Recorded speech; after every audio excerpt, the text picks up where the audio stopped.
இந்த நாள் கர்த்தருடைய வார்த்தை 1 சாமுவேல் 30ஆம் அதிகாரம் 6ஆம் வசனத்தை வாசிக்க கேட்போம். தாவீது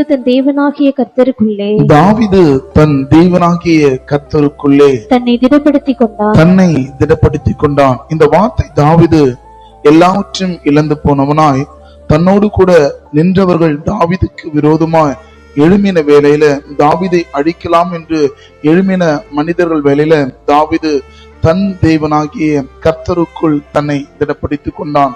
இந்த உலகத்துல உங்களை திடப்படுத்துவதற்கு, உங்களை மிஞ்சுவதற்கு உலகத்தில் ஒருவரும் இல்லை.